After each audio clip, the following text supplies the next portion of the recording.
Hello friends, welcome to దేవాంష్కా stories world. ఇప్పుడు మీరు వినబోతుంది వద్దన్న వదిలేస్తాను సీజన్ 2 స్టోరీలోని 69వ భాగం. ఇక్కడ మోక్షిత్ అసహనంగా, ఇక్కడికి వచ్చాక కూడా మా ఇద్దరి మధ్య ఇంత దూరమా? నో, ఎలాగైనా సరే ఇషుని బయటికి రప్పించాలి. కానీ ఎలా? మమ్మీకి తెలిసేలా నేను వెళ్తే ఖచ్చితంగా ఫస్ట్ నైట్ రోజు వరకు మమ్మల్ని కలవనివ్వకుండా చేస్తుంది. లేదు, అలా జరగకూడదు. మమ్మీ కళ్ళు కప్పి ఇషుని ఎలా అయినా టెర్రస్ పైకి వచ్చేలా చేసుకోవాలి అని అనుకుంటూ నిద్రపోతూ నిద్ర నటిస్తూ మాధవన్ గారిని గమనిస్తూ ఉన్నాడు. అలా మాధవన్ గారు పూర్తిగా నిద్రపోయారు అనుకున్నాక నిదానంగా పిల్లిలా అడుగులు వేస్తూ మాస్టర్ బెడ్రూమ్ దగ్గరికి వెళ్ళాడు. అది చిన్నగా ఓపెన్ చేయడానికి ట్రై చేశాడు, కానీ లోపల నుంచి లాక్ చేసుకుని ఉండటంతో తల కుట్టుకుని కిటికీ దగ్గరికి వెళ్ళాడు. అది ఒక్క కిటికీ మాత్రమే ఓపెన్ చేసి ఉండటంతో అమ్మయ్య, ఇదైనా ఉంది అనుకుని ఆల్రెడీ తను ప్రిపేర్ చేసుకొచ్చిన పేపర్ బాల్ ని కిటికీ ఓపెన్ చేసి ఇషిత మీద పడేలా విసిరాడు.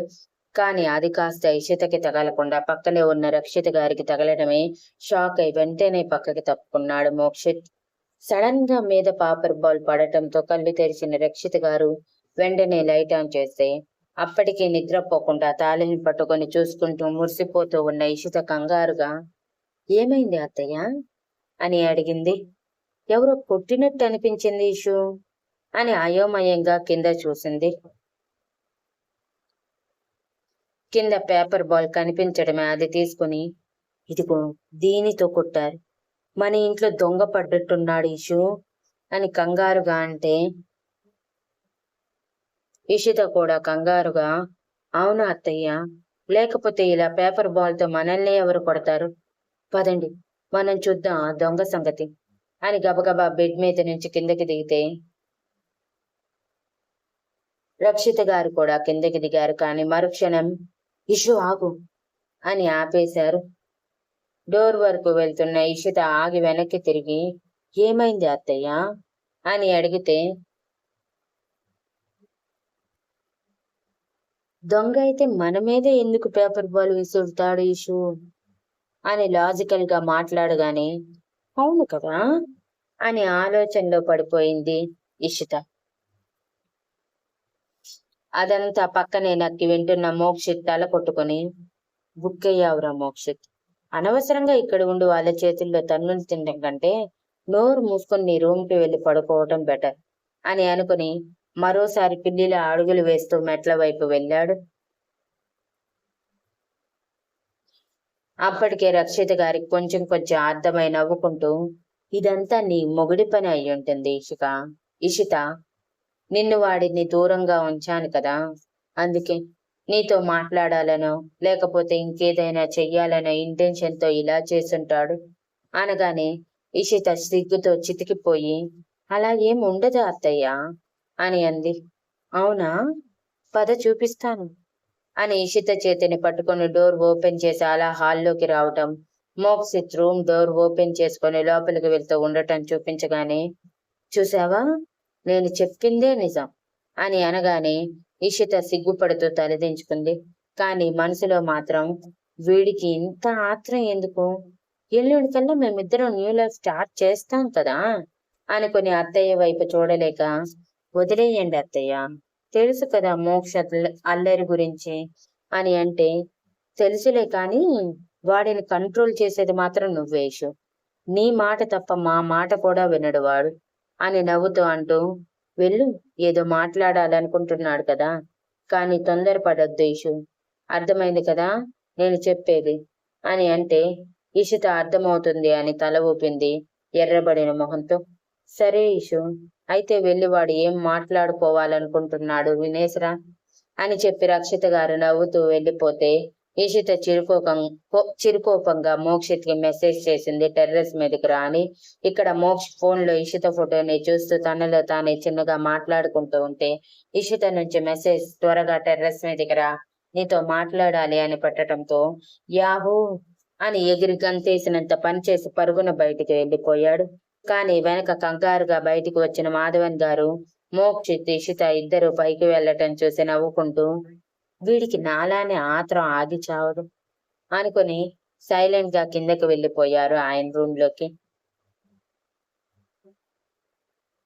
టెర్రస్ మీదకి వెళ్ళిన మోక్ష్ ఇషు అంటూ వెన్నెల వెలుగులో ఇషిత కోసం వెతుకుతూ ఉంటే, ఏం చేశావు మోక్ష్ నువ్వు?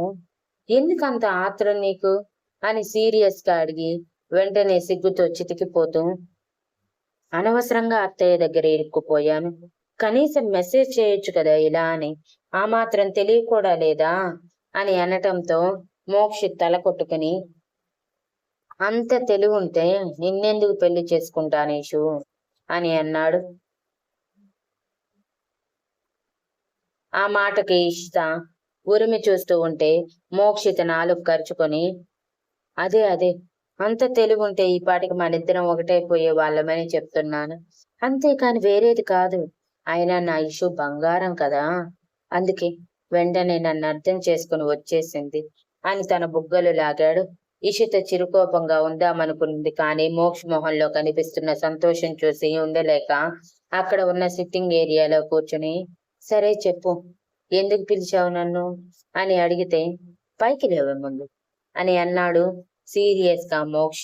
సడన్ గా మోక్షిత్ ఎందుకు అంత సీరియస్ గా మారిపోయాడో అర్థం కాక అయోమయంగా పైకి లేవగానే మోక్షిత్ ఆ చైర్లో కూర్చొని ఇషితని తన ఒడిలో పడేలా లాగి కూర్చోబెట్టుకుని, ఇంకా చైర్లోనే ఉండటం వలన నడుము చుట్టేసి భుజం మీద గడ్డాన్ని ఆనించి, నిన్ను చూడాలని, నీతో మాట్లాడాలని అనిపించింది ఇషు, అందుకే పిలిచాను. అసలు మనకి ప్రైవసీ లేకుండా పోయింది. ఎక్కడికైనా దూరంగా వెళ్ళిపోదాం, ఎవరు మనని కాంటాక్ట్ చేయని ప్లేస్ కి.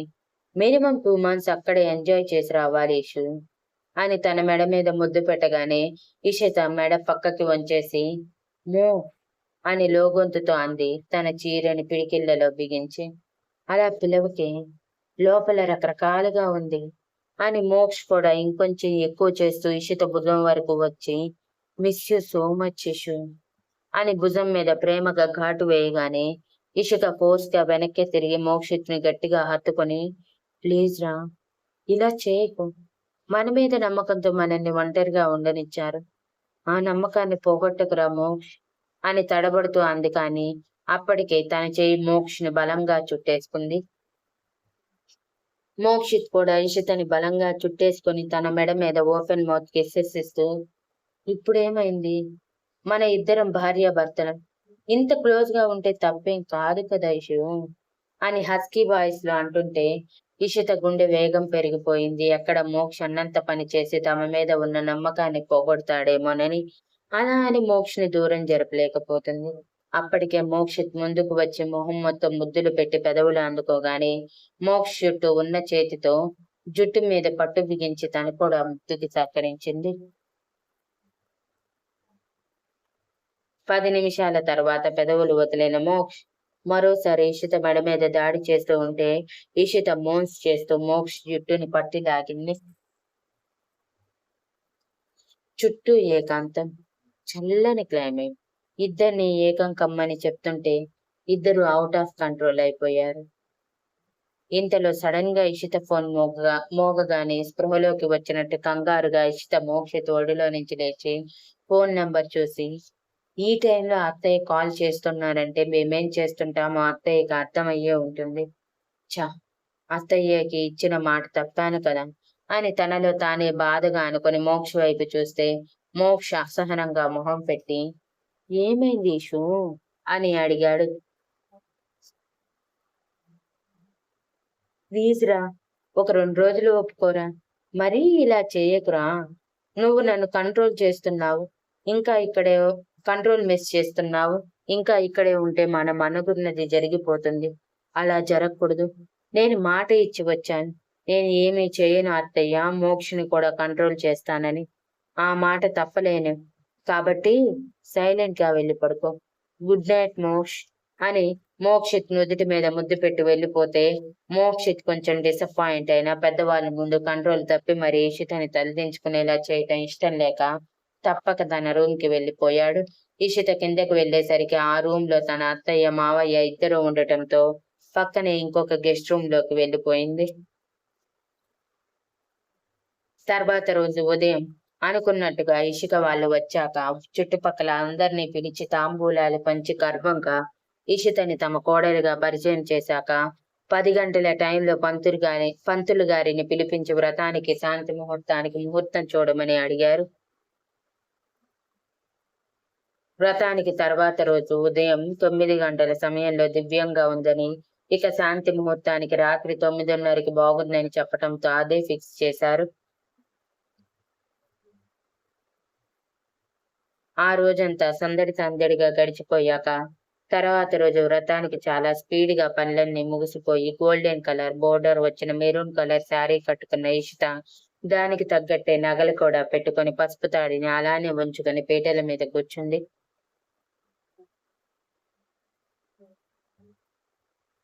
సత్యనారాయణ స్వామి వ్రతం మొదలవ్వటమే మోక్షిత్, ఇషిత ఇద్దరూ కూడా వాళ్ళ శ్రద్ధ మొత్తం భగవంతుడి మీద పెట్టేశారు. ఎంతో శ్రద్ధగా కథ మొత్తం వింటూ మధ్య మధ్యలో పంతులు గారు చెప్పినట్టు చేస్తూ ఉన్నారు. చివరిలో పుట్టింటి తరపున బట్టలు కూడా పెట్టేశాక వ్రతం పూర్తవ్వటమే ముందుగా ఇషిత మెడలో పసుపు తాడు తీయించి బంగారు తాడు వేయించారు. అప్పటికే సూత్రాలు కూడా గుచ్చేసి ఉండటంతో దానితో పాటే షార్ట్ బ్లాక్ బీడ్స్ కూడా వేయించారు. ఆ తర్వాత పంతులు గారి ఆశీర్వాదం తీసుకొని స్వామి ప్రసాదం తీసుకొని పైకి లేచిన జంట ముందుగా ఉపవాసం విరమిస్తూ భోజనం చేశారు. ఒకే ప్లేట్లో కుర్ర జంటలు ఒకరికొకరు తినిపించుకుంటూ మరి అందరి భోజనాలు అయిపోయాక ఇషిత వాళ్ళ కార్యం పుట్టింట్లో జరగాలని ఇవాన్ వాళ్ళు తీసుకువెళ్తానంటే అదే సాంప్రదాయం కావటంతో సరే అని ఒప్పుకున్నారు రక్షిత్ గారు, మాధవన్ గారు. అనుకున్నట్టుగా సాయంత్రం 3 గంటల సమయంలో ఇషిత మోక్షిత్లను తీసుకుని ఇంటికి బయలుదేరారు ఇవాన్ వాళ్ళు. ఆ రోజు అందరూ ఎవరి ఆఫీసులకు వాళ్ళు లీవ్స్ కూడా పెట్టేశారు. ఇక ఇంటిని ఎంతో అందంగా ముస్తాబు కూడా చేశారు. కూతురు అల్లుడు వస్తున్నారని. ఇంటికి రావటమే ఇషిత తన రూమ్ లోకి వెళ్ళబోతుంటే ఆపేసిన ఇషిక, ఈ రోజు మీరు కింద రూమ్ లోనే రెడీ అవ్వాలి, ఆ రూమ్ రెడీ చేస్తున్నారు అని అనటంతో ఇషిత సిగ్గుపడుతూ సరే అని తల ఊపి సైలెంట్ అయింది. సాయంత్రం 6 గంటల సమయంలో ఈవెంట్ మేనేజ్మెంట్ వాళ్ళు వెళ్లిపోయాక రూమ్ కి వెళ్లి ఏర్పాట్లన్నీ మరోసారి చూసి సంతృప్తి చెందిన ఇషిక నర్మదా రక్షిత గారిని కూడా అడిగి అంతా బాగుందనుకున్నాక మిగిలిన పనుల్లో పడిపోయింది. ఇక మోక్షిత్ సంగతి సరే ఎప్పుడెప్పుడు టైం వస్తుంది, ఎప్పుడెప్పుడు ఇషితని దగ్గరికి తీసుకుందామా అని ఎదురు చూస్తూ ఉన్నాడు. తను కోరినట్టుగా సమయం రాకపోవడంతో పాటు నిమిషాలు గంటలు యుగాల్లా మారిపోతుంటే అసహనం పెరిగిపోతుంది.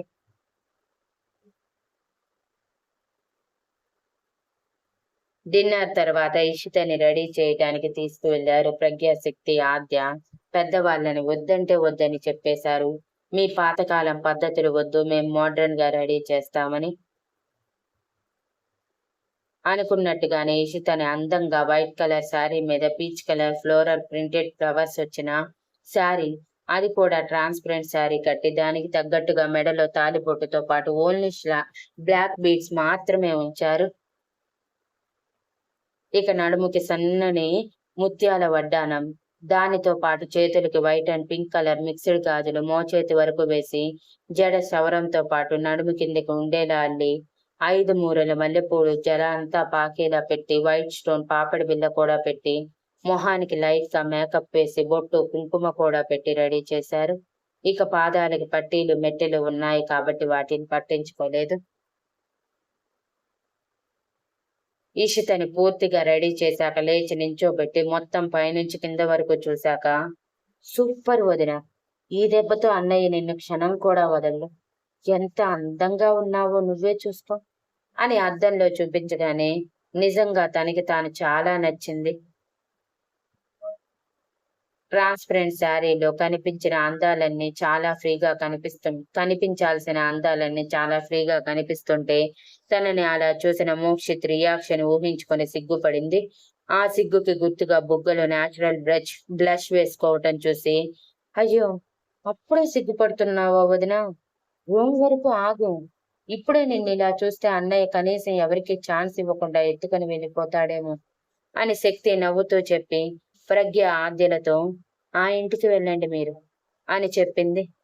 అదేంటి అక్క, మేము ఇక్కడే ఉంటాము అని ప్రజ్ఞ బుంగమూతి పెడితే, ఇక మీరు ఇక్కడ ఉండకూడదు చిన్ను, మీరు ఉండమన్నా పెద్దవాళ్ళు ఉండనివ్వరు, వెళ్ళండి వెళ్ళండి అని వాళ్ళని తోలేశాక శక్తి తనకి తెలిసిన టిప్స్ అన్ని చెప్తూ ఇషితని సిగ్గుపడేలా చేస్తూ మధ్య మధ్యలో నవ్విస్తూ అల్లరి చేస్తూ ఉంది.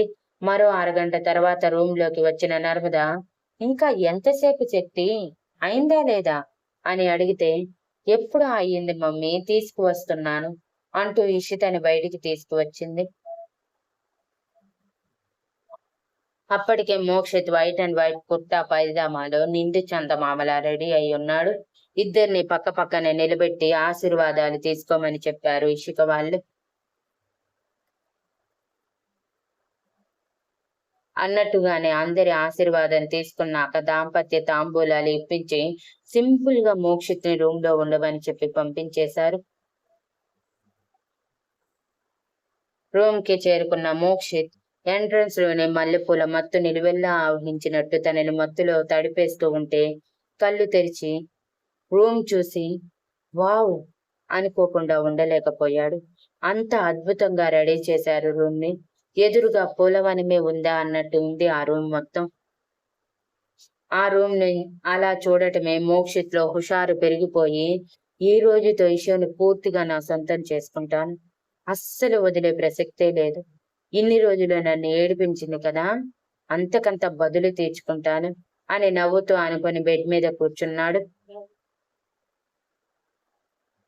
ఆ బెడ్ కి 4 వైపుల నుంచి మల్లెపూలు వేలాడదీసి ఉండటంతో మల్లెపూల మాలని పట్టుకుని జాస్మిన్ ఫ్లేవర్ ని మత్తుగా గుండెల నిండా పిలిచి, చాలా బాగుంది, అదేదో సినిమాలోని మల్లెపూలని చేతిలో చుట్టుకుంటారు కదా చేతికి, మనం కూడా ట్రై చేద్దాం అంటూ ఒక మాల పీకి చేతికి చుట్టుకొని సినిమాలో చూపించినట్టే వాసన పెంచుకుంటూ కూర్చున్నాడు.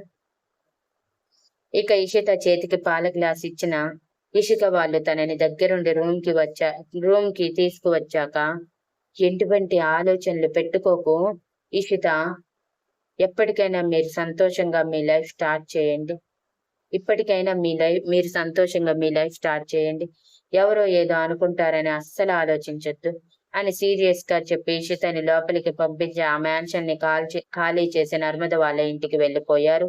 Thank you for listening and please like, share, comment and subscribe.